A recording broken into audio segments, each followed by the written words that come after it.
Hello, hello. Good morning. I'm It's counting. not raining here yet. I'm right south of Seattle, Washington, and it has been raining since we've been here, which I'm like, well, that's typical. That's what you hear, right? And then the guy that checked us into our the campground that we're staying at said, no, they've been actually in a drought, and so they were thrilled to get the rain. So, but we still had a great time. We were at Pike's Market down there, and like on the where the piers are, we were right down there. Did a lot of walking in the rain, but it was still fun. The market is all covered, so we got to see him throw the fish, and I didn't know. I thought the Pike's Place Market was all about the fish. I thought it was a fish market. Little did I know there was like hundreds of vendors and shops and all kinds of fun things. We had a great day. Super Yeah, fun.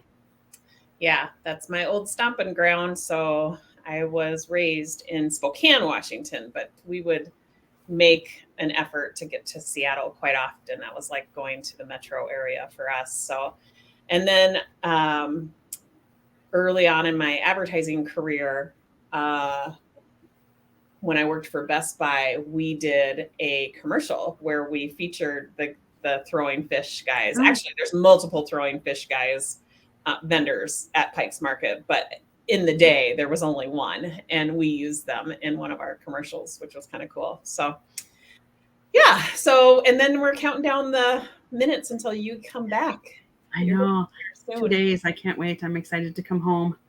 So Really excited. And I'm super excited. Part of the reason I'm coming back is because we have our retreat in 9 days. So excited to see everybody in person. Can't wait. it's going to be amazing. So today we started off with our master's group at 8 o'clock. What'd you learn?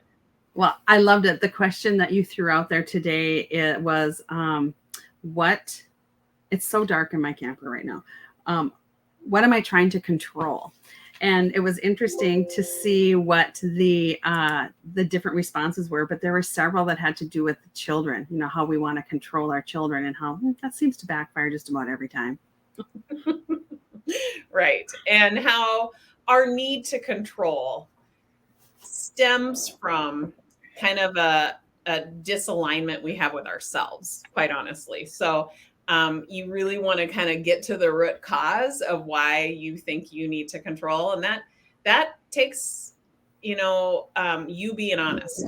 And I know so many of us will argue that no, I really want to control what my kids are eating so that they grow up healthy and strong. Well, ultimately, you cannot control your children. They are going to make their decisions, which is what you want for them. You want them to learn through trial and error, through building, resiliency. You don't want to strip away their power and their decision making skills. You want to empower them to learn through their behaviors, and paving a path for them so that they don't experience anything unwanted, any unwanted feelings, is really a disservice.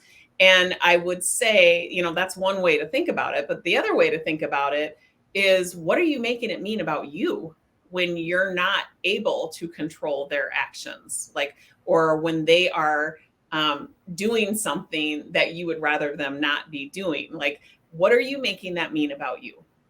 It's a good question to ask yourself. So that's where we spent our time in masters, and then self-made mind and body.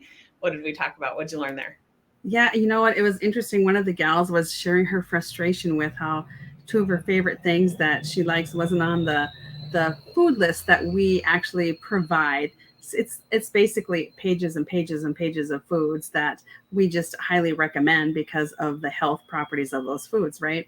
And then she kind of did her own little test, and she ate some of those favorite foods that weren't on the list, and she tested her blood glucose and saw how high it was. And boy, did that open up a great conversation. Yeah.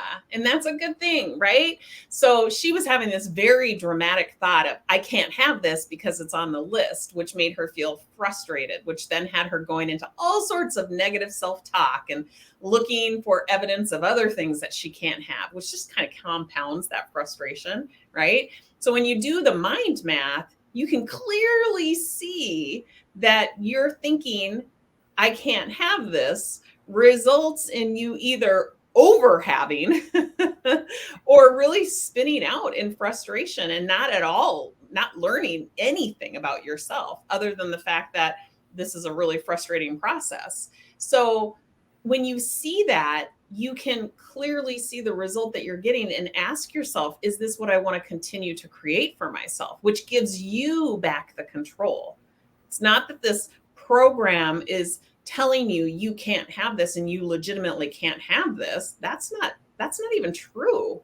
Like, you have free will, you can have anything you want. But if your ultimate goal, if your deepest desire is to, lower your risk of chronic illnesses and diseases, then you might want to follow that suggestion, but you don't have to. And the whole I have to is what's ultimately creating the frustration.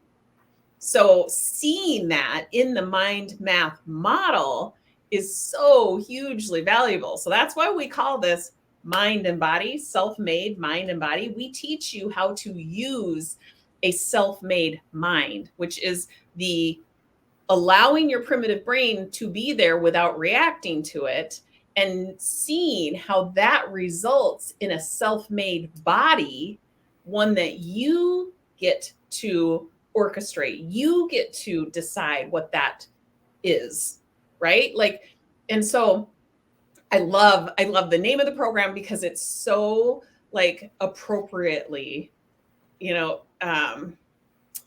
teaches what it is that is very important. And the foundation is the self-made mind. And it does take a little bit of practice to get using the primitive and the prodigy brain, recognizing that you're reacting from primitive brain thoughts does not typically get you the results that you want.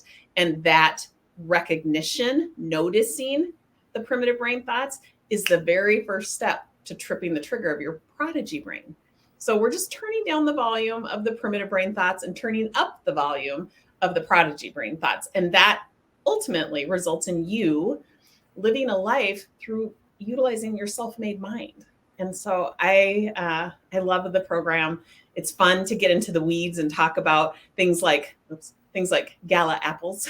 But it's also fun to like pull way back and to show people how their primitive brain, when it's not being managed, almost always creates net negative results or results that they don't like. And then to enlighten them on how to change that is like so awesome, right? Exactly. And you know what? Anybody can try it out. You want to see what it's like? We have a taste test that's available where you can take for 4 weeks. You get to receive the lessons through our app. You get to join our Zoom calls every Wednesday for 4 weeks so that you get a real feel for what the full 10-week program is all about. So we will be sure and put that in the comments. So if you are interested, you can just click on the link and it'll tell you all about it. Yeah. All right. Well, next time I see you, Rhonda, it's going to be in person. It will be. I can't wait. See you soon. Bye-bye.